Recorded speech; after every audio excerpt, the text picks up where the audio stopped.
Bismillahirrahmanirrahim. Assalamualaikum warahmatullahi wabarakatuh. Alhamdulillahi rabbil alamin. Sebentar, turunkan ininya.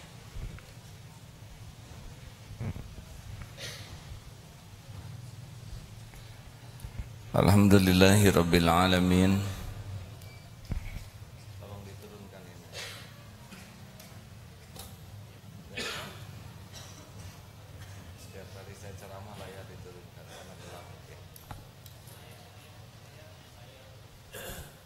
Setiap kali ceramah layar diturunkan ya, supaya backgroundnya tidak gelap. Alhamdulillah, alhamdulillahi rabbil alamin. La haula wa la quwwata illa billahil aliyyil azim. Allahumma salli ala sayyidina Muhammadin wa ala alihi wa ashabihi ajma'in. Kajian Al-Hikam nomor 278. Bismillahirrahmanirrahim. Wa inna man ayqana anna allaha yatlubuhu sadaqat talaba alaihi wa man alima annal umura biyadillahi in jama'a bitawakkuli alaihi. Dan bahwasanya siapa yang yakin bahwa Allah menuntut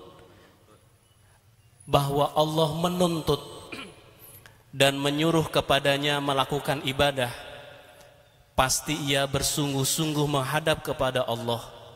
Dan siapa yang mengetahui bahwa segala urusan itu di tangan Allah, maka pasti bulat tawakal menyerah kepada Allah. Ini Surat At-Talaq ayat 2 dan 3. A'udzubillahi minasyaitonirrajim. Wa may yattaqillah yaj'al lahu makhrajan wa yarzuqhu min haitsu la yahtasib wa may yatawakkal 'ala Allah fahuwa hasbuh. Barang siapa yang bertakwa kepada Allah, maka baginya jalan keluar dari aneka jenis urusan.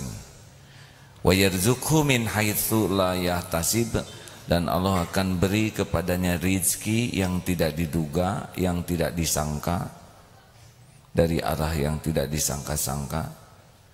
Wa may yatawakkal 'ala Allah, dan barang siapa yang hatinya tawakal, bulat yakin kepada pengurusan Allah, maka Allah jamin dia akan dicukupi. Jadi hadirin, masalah terbesar kita bukan masalah yang sedang kita hadapi. Masalah terbesar kita adalah kualitas ketakwaan kita. Kita ini bodoh kecuali dituntun oleh Allah. Kita ini lemah kecuali dikuatkan oleh Allah. Kita ini fakir, tidak punya apa-apa. Jadi prinsip dasar makhluk itu adalah lemah kecuali Allah memberikan kekuatan, bodoh kecuali oleh Allah diberikan ilmu dan bimbingan, dan fakir, tidak punya apa-apa kecuali Allah yang menitipkan apa yang Dia kehendaki sesuka Allah, kapan waktunya. Dan kita ini hanya punya dosa. Kalau amal itu adalah hidayah taufik Allah, kalau dosa adalah pekerjaan kita. Jadi kita memang tidak bisa apa-apa, persis seperti bayi yang baru lahir, tidak tahu apapun. Hanya Allah memberikan kekuatan, memberi ilmu, memberi tenaga, memberi titipannya. Untuk menyelesaikan masalah, kalau tidak dibimbing Allah, pasti ngandelin nafsu, berat. Dan Allah memerintahkan kita patuh kepadanya, yang disebut takwa. Takwa itu keyakinan yang berbuah patuh dan pasrah. Dan kalau kita makin takwa, makin datang tuh bimbingan Allah. Makanya yang harus kita cemaskan dalam diri ini bukan masalahnya, karena semua masalah itu sudah dirancang oleh Allah. Yang kita cemaskan, kita kurang yakin ke Allah, kurang patuh, kurang pasrah. Kalau orang-orangnya sudah yakin, patuh, pasrah, Allah suka, ya sudah, urusan itu dibereskan. Apakah dibereskan kita tidak ikhtiar? Terserah Allah. Kalau kita harus ikhtiar, kita akan dibimbing, kita akan dikasih ilmunya, kita akan dengan dipertemukan dengan orang yang jadi jalan, kita akan diatur, diberi ide, diberi gagasan, diberi ketenangan, diberikan langkah-langkah. Kalau mau bicara dituntun bicaranya, kalau mau mikir dituntun pikirannya. Emang dipikir kita ini pinter? Enggak, ya. Kita bahkan tidak mengerti otak kita seperti apa. Betul? Tidak ada yang jago. Yang jago-jago tuh karena Allah saja lagi melindungi. Walaupun ribuan kali terjun, kalau waktunya Allah bikin mati, ya mati saja. Gak ada jago. Walaupun berkuda segitu jagonya, kalau Allah mau bikin jatuh, ya tinggal jatuhin saja. Jadi sebetulnya tidak ada jago, tidak ada ahli. Yang ada tuh ya cuman karunia Allah saja. Makanya kalau kita taat dan Allah mau ngasih jalan keluar, terserah Allah. Mungkin dimasukkan idenya ke kita, kepikir dari tafakur. Mungkin kita dipertemukan dengan orang yang lebih pintar dalam hal ini, sehingga memberikan masukan. Mungkin kita akan dibantu oleh orang-orang yang lebih kuat, yang lebih mengerti. Nanti ketemu dengan solusinya. Makanya hadirin, jangan risau dengan masalah yang ada. Risaulah kedekatan kita ke Allah. Nah sekarang tentang keperluan kita, ya, kita tuh nggak ngerti keperluan kita apa. Coba kita perlu, coba jelaskan. Ini kan pada punya mata ya. Adek, maaf sini sebentar. Tolong jelaskan keperluan untuk menumbuhkan rambut. Pakai sampo, terus pakai vitamin. Iya. Gitu ya. Jadi untuk menumbuhkan rambut tuh pakai sampo dan pakai vitamin gitu. Oh iya, ya. Terima kasih ya. Banyak yang belum punya sampo dan belum punya vitamin, rambutan juga. Coba sini, Adek yang mau diwisuda. Adek kan punya air mata. Tolong jelaskan komposisi air mata serta jumlahnya, serta bagaimana supaya air mata ini ngepas ya, nggak kurang, nggak kebanyakan. Gak tahu. Sudah berapa lama punya mata? 23 tahun. Tidak tahu kan kita ya. Dek sini ini saya lihat ini lebih jelas lagi. Tolong bagaimana untuk menumbuhkan gigi ya, supaya tidak kepanjangan dan jumlahnya tidak kebanyakan. Gak bisa kepikir. Tidak kepikir. Kenapa semuanya memanjang, giginya enggak? Panjang terusnya kan. Bayangkan tidak? Tubuh membesar, gigi memanjang tuh sampai penuh. Satu lagi sini deh. Ini sudah agak lama nih. Gimana supaya air ludah komposisinya apa saja supaya nggak kebanyakan? Belum ada ilmunya. Tidak ada. Kenapa kita nggak kebanyakan air ludahnya? Coba kalau kebanyakan 2 liter sehari ya, tidak ada wibawa. Di sini harus bawa ember kecil kan. Coba kebayang tidak presiden bawa taplak di sini? Nyaris kita tidak tahu apa-apa tentang tubuh ini, benar? Tapi beres tidak urusan tubuh ini? Jawab, beres tidak? Beres nih. Masya Allah. Mata kedip tidak usah dihitung berapa kedipan sehari. Waduh, Masya Allah, Masya Allah. Bandingkan kerumitan tubuh kita dengan kerumitan masalah kita. Rumit mana? Darul Tauhid ini kurang lebih 3.500. harus bangun gaji, nggak ada apa-apanya dibanding rumitnya tubuh ini. Maka saya tidak cemas dengan persoalan yang ada di Darut Tauhid ini, tentang biaya, tentang gaji, biaya pembangunan, sistem, nggak ada. Yang saya cemaskan kita kurang takwa, kurang tawakal, itu saja. Saya dititipin anak 11, nggak cemas tentang rezekinya, sama sekali tidak cemas. Karena saya tahu setiap anak ada rezekinya. Yang dicemaskan ini anak bertakwa enggak, tawakal tidak ke Allah. Karena itu yang akan membuat urusan dia jadi beres dan berkah dan dia dicukupi. Bagaimana kita mau mencukupi tubuh ini? Tahu juga enggak keperluannya? Nih sini. Pokoknya yang dekat-dekat. Sebutkan komposisi rambut supaya tumbuh kuat lalu tidak gampang copot. Tidak tahu. Udah tahu jawabannya, jangan niru yang itu, harus jawab. Enggak tahu. Enggak tahu. Kenapa kita rambutan? Ya, yang ke atas dengan yang ke dalam itu nikmat. Yang keluar dari kulit itu nikmat. Yang di dalam kulit akarnya itu nikmat. Sekarang ada yang di dalam aja, nggak ada yang keluar, judulnya gundul. Sekarang ada yang di luar aja, nggak ada akarnya, apa namanya? Botak. Saudara tahu kekuatan rambut ini dahsyat karena struktur rambut ini berpilin-pilin begitu. Siapa yang bikin ini? Apa kita makan sari rambut, sari arang supaya hitam? Kenapa? Nih Bapak yang beruban, bagaimana cara menumbuhkan uban Pak? Ya uban pengen hitam keluar putih ya. Ini benar-benar luar biasa. Coba kenapa akhwat tidak berjanggut? Karena kurang bagus dari kerudung ngejendol. Sayang kita mah kebanyakan mikirnya yang nggak perlu dipikir. Harusnya pikiran kita fokus tingkat ketakwaan. Takwa itu apa sih? Takwa itu hati yang yakin, yang berbuah patuh dan pasrah.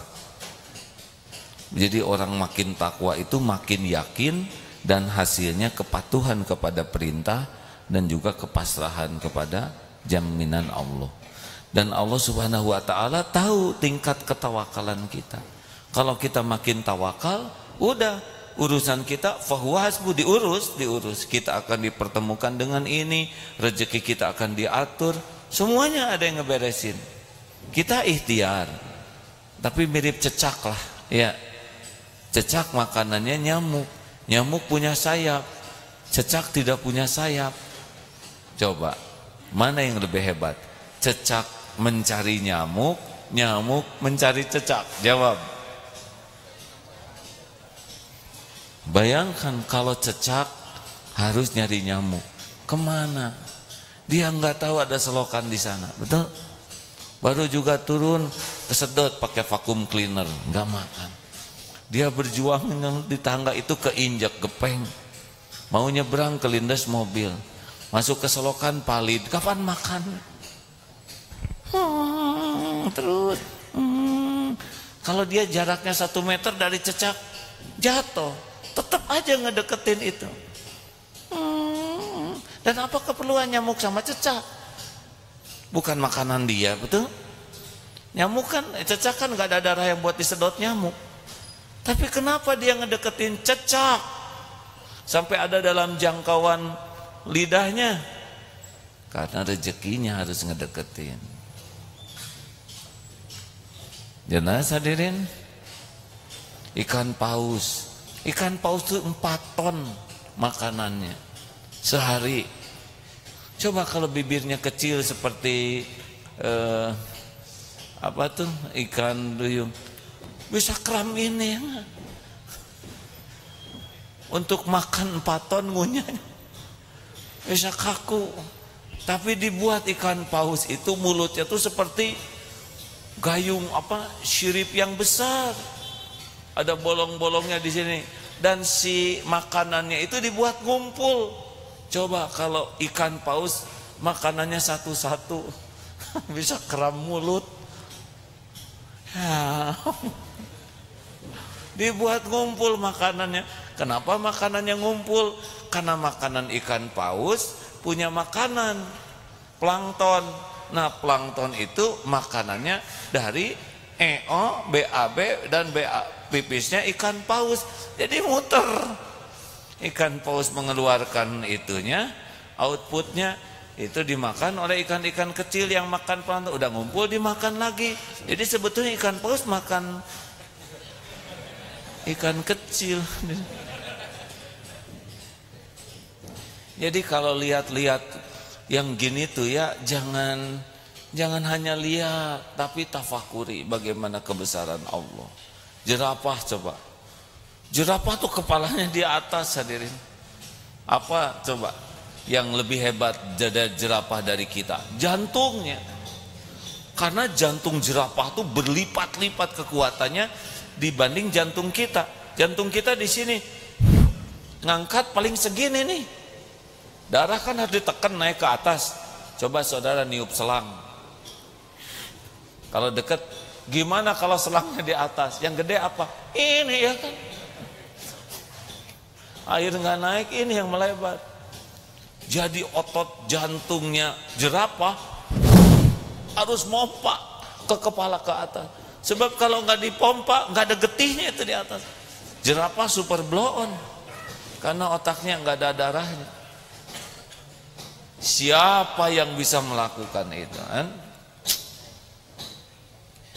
Ini hadirin yang paling penting dalam hidup tuh bukan masalah cari uang. Itu mah cemen ya.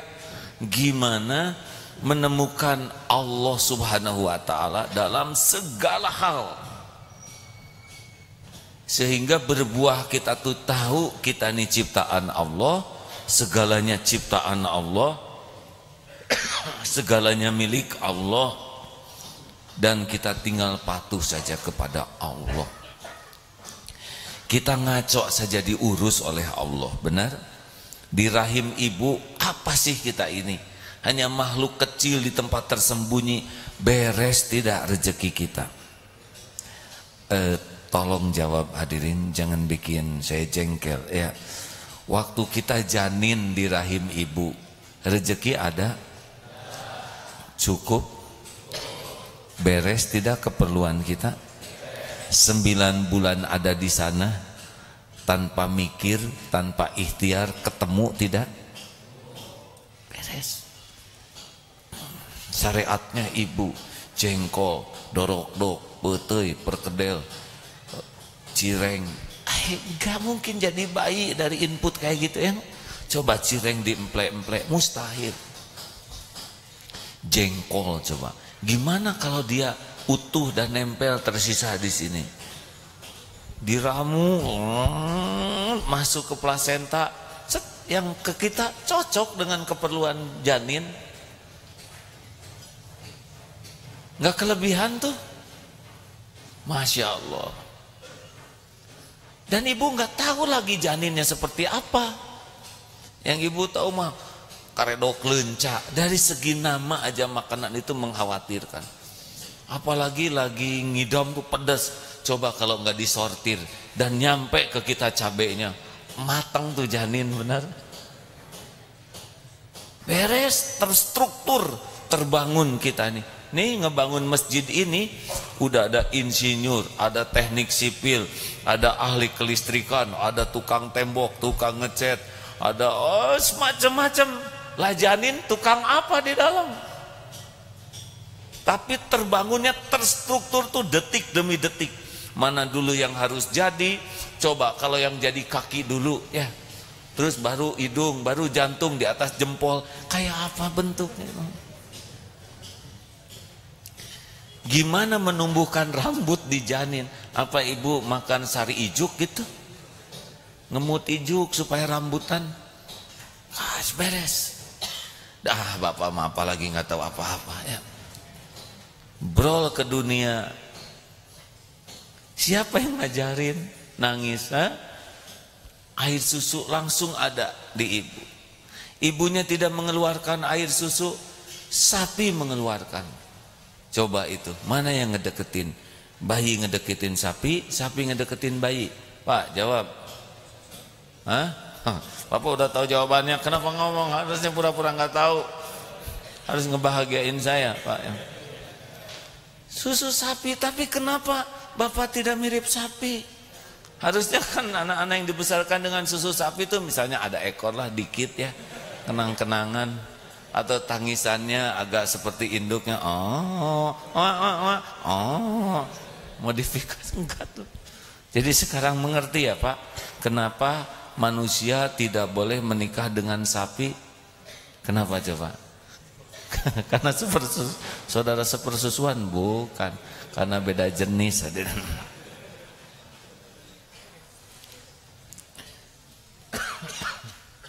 Jelas? Jadi udahlah, jangan ribet dalam hidup ini ya. Jangan kebanyakan segala dipikir. Pikirnya bagaimana saya bisa patuh ke Allah dengan sepenuh hati, yakin dengan janji jaminan Allah. Nanti itulah yang akan menjadi jalan beres urusan kita. Dah bukti beres lah. Bapak sudah berapa lama di dunia Pak? Maaf Pak, 55 tahun lah. Bareng dong kita, jangan-jangan kembar Pak. Kenapa beda ya? Bapak ini 6 berapa? 61, kacek beberapa bulan. Bulan apa Pak? September, saya Januari 62. Udah lama lah kita. Pernah nggak Pak Allah nggak ngasih makan barang 2 hari gitu? Makan terus ya Pak? Atau Allah lupa ngasih minum lah gitu ya? Sehari? Enggak. Atau Allah nggak lupa ngasih napas ke Bapak bangsa sejam gitu? Beres. Padahal itu mutlak loh Pak.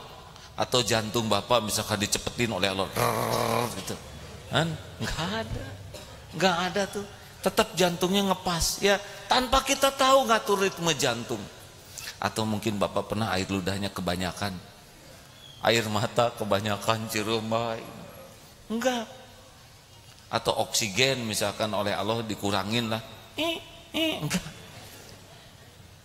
Tanpa kita pikir beres urusan kita, benar? Padahal ini rumit sekali. Bandingkan dengan masalah keluarga, masalah anak, masalah kantor, nggak ada apa-apanya. Kalau yang sangat rumit saja beres, masa sih urusan-urusan yang sederhana nggak diberesin Allah, betul? Makanya masalah terbesar kita itu adalah ketakwaan ke Allah Subhanahu wa Ta'ala. Jadi bukan masalah ini, bukan masalah ekonomi, bukan masalah politik, bukan masalah kedekatan dengan Allah, masalah ketawakalan, takwa, tawakal. Nah, kalau takwa, tawakal ini udah serius jadi prioritas hidup kita, sudah yang lain-lain seperti tubuh ini. Kita akan ikhtiar, tapi ikhtiarnya dibimbing oleh Allah. Kita akan mikir, tapi pikirannya dituntun oleh Allah. Jadi strategis. Jadi orang nyangka, kamu hebat. Kok bisa mikir ini? Ya Allah saja yang ngasih ide ya. Tidak ada yang hebat. Yang hebat adalah pertolongan Allah Subhanahu wa Ta'ala. Cukup. Ada pertanyaan? Terima kasih. Ini SMP Negeri 16 Depok. Mana ada? Oh, terima kasih. Selamat datang Dek. 266 Majelis Taklim Baitul Ilmi Cirebon. Ada? Alhamdulillah.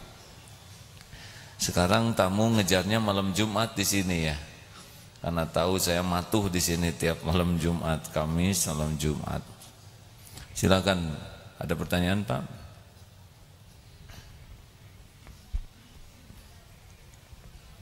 Bismillah, Assalamualaikum warahmatullahi wabarakatuh. Izin bertanya. Silakan. Di suatu masjid ada imam yang bacaannya saya rasa sangat cepat, bahkan seringkali saya tertinggal bacaan di setiap rukunya. Yang saya tanyakan, sebaiknya solusi seperti apa yang harus saya lakukan? Apakah menegurnya secara baik-baik ataukah berbicara kepada tokoh di sana untuk memberitahukan? Baik, sebetulnya forum ini khusus untuk kajian tauhid ya, tapi tidak apa-apa karena udah keburu nanya ya. Kalau ada yang seperti itu sebaiknya bicara kepada yang lebih berwenang, yang mungkin perkataannya lebih didengar, yang perintahnya lebih dipatuhi.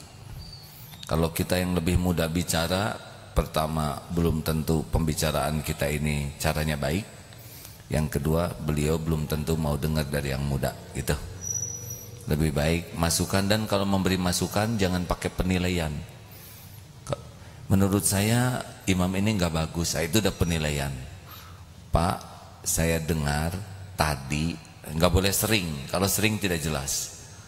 Pada waktu sholat maghrib, bagi saya bacaannya merasa terlalu cepat.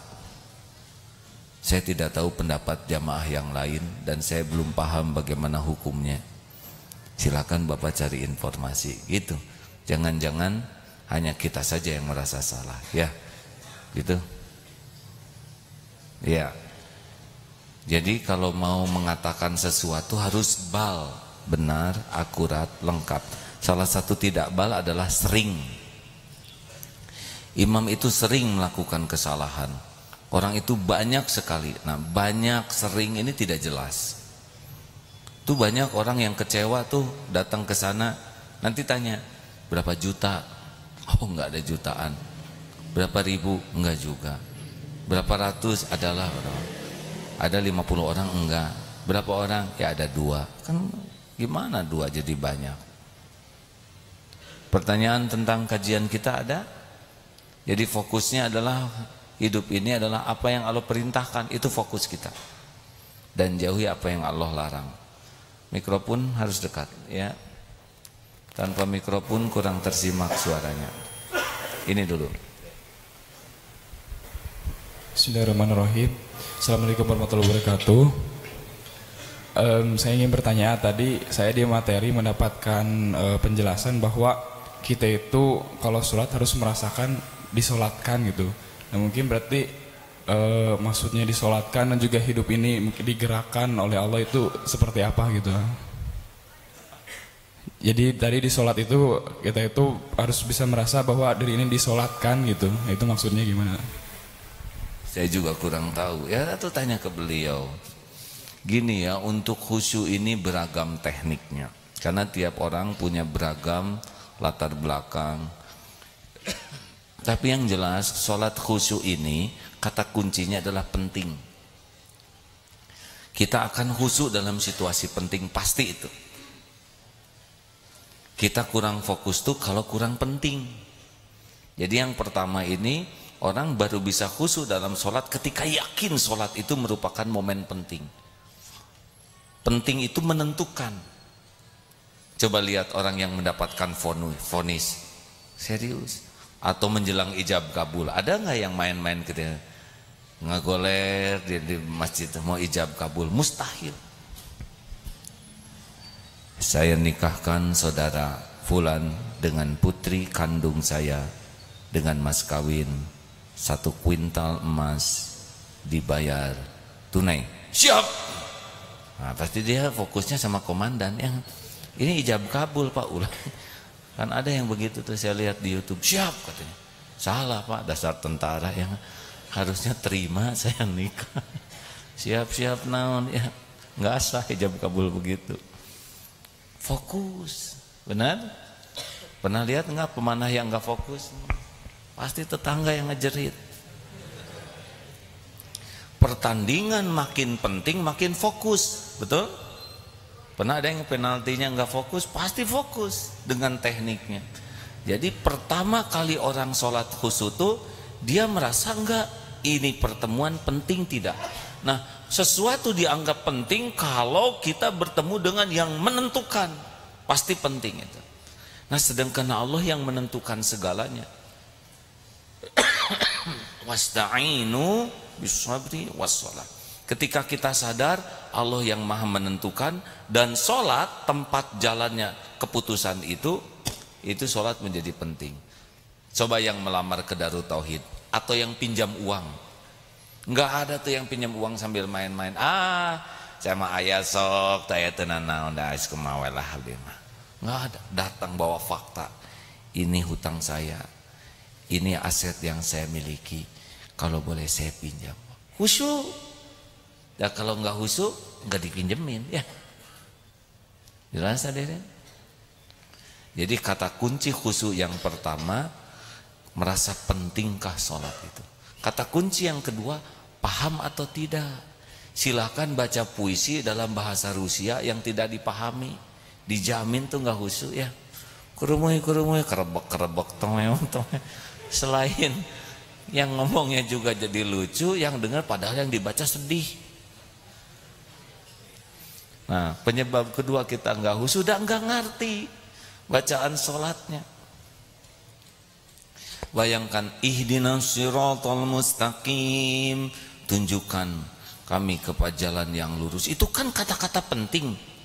Siratal ladzina an'amta 'alaihim, minta jalan orang-orang yang diberi nikmat, bukan jalan orang-orang yang dimurkai, bukan jalan orang yang sesat. Coba orang yang minta petunjuk jalan, Pak, boleh tolong tunjukkan jalan saya ke rumah itu, Pak. Jalan orang yang bahagia, bukan jalan orang-orang yang dipukuli, Pak. Bukan jalan-jalan orang yang masuk jurang. Bisakah Pak bantu? Itu pasti khusyuk kalau dia sadar apa yang dia omongin. Benar? Sekarang nanya pakai bahasa mana gitu yang kita sendiri, bahasa suku Pigmi gitu. Enggak bisa. Jadi masalah kedua adalah satu, tingkat kepentingannya. Kalau udah merasa sholat ini penting, dia serius. Yang kedua, kepahamannya. Kalau dia memahami, menikmati. Dan yang ketiga, ini masalah teknis tumanina. Kalau orang sudah bulat tumanina, setiap gerakan, setiap bacaan itu hadir. Saya belum merasakan tuh disolatkan oleh Allah tuh, enggak. Kalau saya sholat, saya merasa aja Allah sedang memperhatikan saya. Allah menentukan saya sesudah sholat ini. Jadi sekuat tenaga dijaga. Gerakan, bacaan, hadir. Mulut berucap, hati hadir. Ya seperti sekarang aja begini. Saya yakin saudara mendengar dan direkam lagi. Sekuat tenaga, hadirlah tiap kata-kata. Jangan ada yang sia-sia. Terakhir, ya.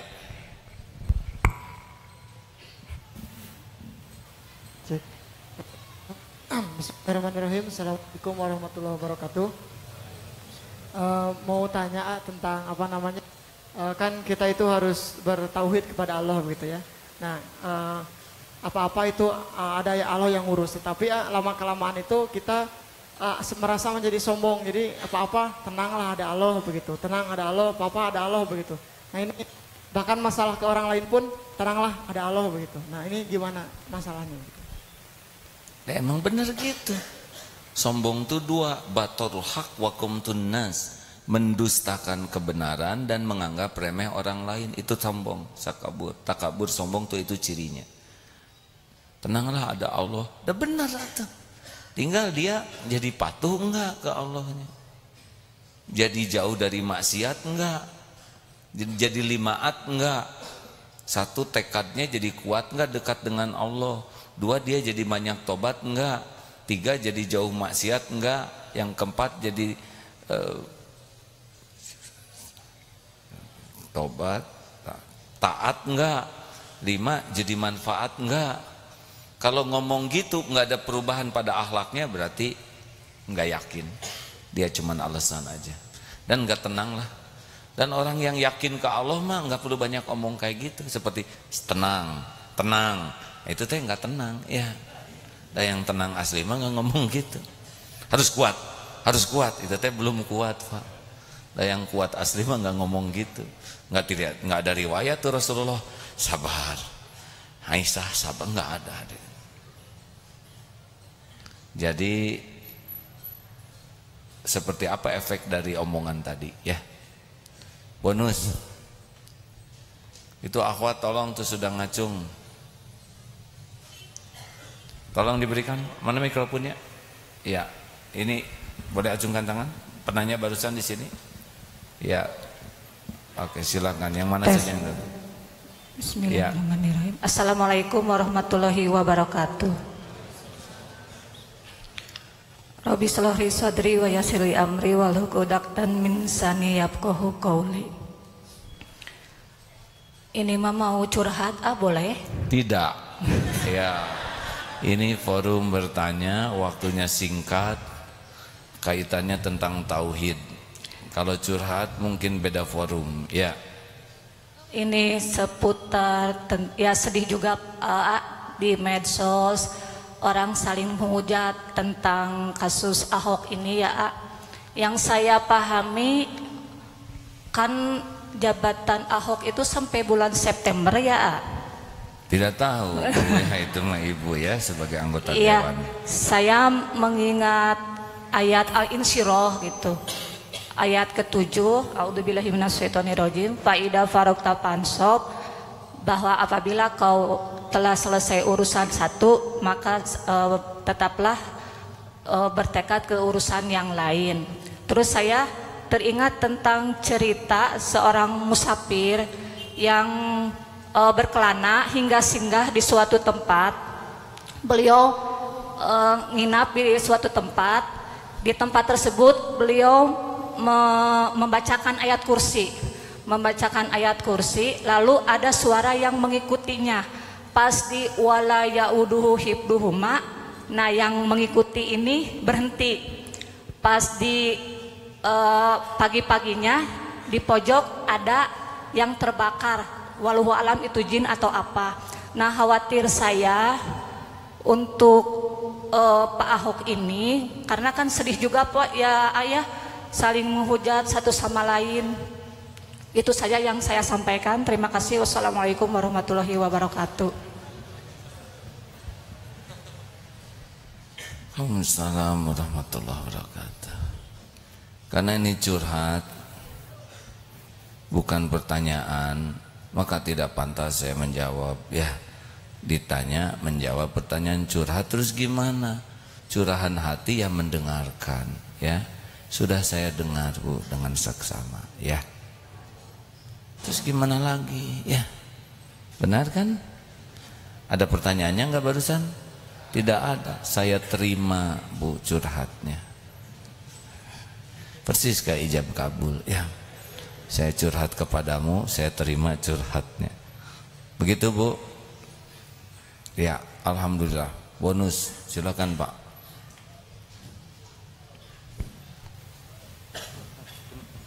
Tentang Pak Ahok. Pak Ahok itu ciptaan Allah, spesial untuk Indonesia. Umat Islam banyak hikmahnya.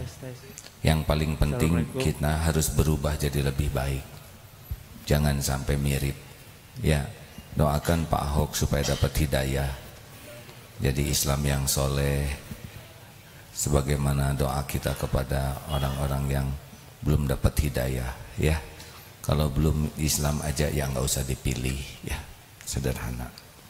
Tapi siapa yang nanti jadi gubernur Jakarta, pasti itu keputusannya di tangan Allah Subhanahu Wa Taala. Ya, silakan. Assalamualaikum warahmatullahi wabarakatuh. Terima kasih. Sebelumnya saya ingin menanyakan, kenapa sih kita harus sholat gitu kan? Jadi dalam diri saya itu bertanya, kita ini beruntung gitu karena dilahirkan sebagai keluarga Islam gitu kan. Sedangkan manusia kan dilahirkan suci pada awalnya gitu kan. Jadi kadang saya juga bertanya, kenapa para sahabat itu begitu menikmati sholat begitu. Terus saya juga bertanya, kenapa saya melakukan sholat tapi masih ada aja maksiat-maksiat yang saya lakukan begitu kan. Saya bertanya ke teman saya yang saya anggap berilmu, kenapa sih tujuan sholat kita tuh apa begitu kan. Apakah kita hanya sebagai menuntaskan kewajiban kita gitu. Apakah hanya kita sebagai mencari, katanya dia menjawab mencari ketenangan. Enggak, kita sholat itu pertama takbir. Sholat itu kita dari wudunya harus benar, diakhiri dengan salam, bacaannya harus tartil. Kita harus paham maknanya itu apa gitu. Saya mencari begitu maksudnya kenapa selalu saya mendekat seperti itu tapi kadang ada maksiat lagi.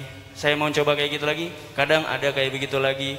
Kenapa para sahabat itu bisa seperti tenang gitu, Bahkan kalau dia ada masalah, ada apa, sholat itu kayak nikmat gitu. Itu bagaimana? Saya kadang nanya ke orang sini, jawabannya cari ketenangan. Saya tanya orang sini, jawabannya supaya apa? Bacaannya harus benar. Kita harus kayak gini ya, kayak gitu. Dari versi AA bagaimana gitu? Terima kasih. Jadi kayak orang buta disuruh menjelaskan gajah, ada yang megang ekor, ada yang megang kaki, ada yang megang, di semuanya cerita gajah, ya kan? Saya juga mungkin beda lagi. Kalau saya yang tadi itu, bagi saya sholat itu momen sangat penting, karena saya ini makhluk berlumut dosa. Saya ingin diampuni Allah, dan dalam sholat ada tuh, sholat itu mendatangkan ampunan. Saya ini orang yang susah untuk patuh ke Allah. Saya membutuhkan rahmat Allah supaya saya bisa ditolong jadi orang baik. Dan dalam sholat ada warhamni. Saya juga banyak sekali keperluan dan saya bingung bagaimana mencukupinya. Dan sholat itu membuka pintu kecukupan dari yang punya segala-galanya. Wajburni. Dan saya juga nggak mau hidup saya hina di dunia mau di akhirat maupun di akhirat. Saya ingin oleh Allah diangkat derajatnya di sisi Allah. Ternyata ada dalam sholat warhamni. Saya juga sangat perlu banyak rizki, beragam jenis rizki, dan itu yang punyanya cuman Allah. Dan Allah janji dikasih kalau benar sholatnya. Warzukni. Saya bingung nih, saya harus ngomong apa yang benar. Niat saya supaya benar. Saya ngurus amanah pesantren ini juga gimana supaya benar. Dan saya juga ingin sisa umur ini benar. Saya perlu yang nuntun. Wahdini ada dalam sholat. Wah, saya juga nggak mau penyakitan lahir batin. Saya ingin sehat walafiat. Itu juga ada dalam sholat. Wa'afini. Saya nggak mau dosa-dosa saya yang banyak ini dibuka. Saya pengen hapus semuanya. Di dunia hapus, di akhirat hapus. Wa'fu anni. Kita memerlukan sholat, benar? Siapa yang tidak memerlukannya itu tadi? Hanya orang sombong, benar? Sudah hadirin. Mudah-mudahan ada manfaatnya. Allahumma salli ala Sayyidina Muhammad wa ala alihi wa ashabihi ajma'in. Alhamdulillahi Rabbil Alamin. Ya Allah, ya Hayyu, ya Qayyum, ya Arhamar Rahimin, irhamna ya Allah. Duha yang maha menatap, berkahi majlis ini. Catatkan pertemuan ini benar-benar pertemuan yang Engkau ridhoi. Pertemuan penuh ampunan-Mu ya Allah. Ampuni sebusuk dan sebanyak apapun dosa yang kami lakukan. Hapuskan ya Rabb aib-aib yang selama ini kami tutupi, sembunyikan. Ya Allah, berikan kekuatan kami menghindari maksiat. Berikan kekuatan kami menjauhi dosa. Allahumma inna nas'aluka imanan kamilan wa yaqinan sadiqan wa qalban khashian wa lisanan zakiran wa amalan salihan maqbulan. Allahumma inna nas'aluka taubatan nasuha wa taubatan qoblal maut wa rahmatan indal maut wa magfiratan ba'dal maut. Allahumma hawin alaina fi sakaratil maut. Allahumma inna nas'aluka husnal khatimah wa na'udzubika min su'il khatimah. Allahumma inna nas'aluka ridhaka wal jannah wa na'udzubika min sakhatika wan nar. Allahumma ighfir lana wa li walidina warhamhum kama rabbawna shighara. Rabbana Allahumma ighfir lil mu'minina wal mu'minat wal muslimina wal muslimat al ahya'i minhum wal amwat. Rabbana atina min ladunka rahmah wa hayyi lana min amrina rasyada. Berkahi majlis ini ya Allah. Catatkan siapapun yang hadir ahlul taqwa, ahlul tawakal, ahlul istiqamah, ahlul jannah. Amin ya rabbal alamin. Rabbana atina fid dunya hasanah wa fil akhirati hasanatan wa qina adzabannar. Subhana rabbika rabbil izzati amma yasifun. Wassalamun alal mursalin walhamdulillahi rabbil alamin. Terima kasih. Subhanakallahumma bihamdik asyhadu an la ilaha illa anta astaghfiruka wa atubu ilaik. Assalamualaikum.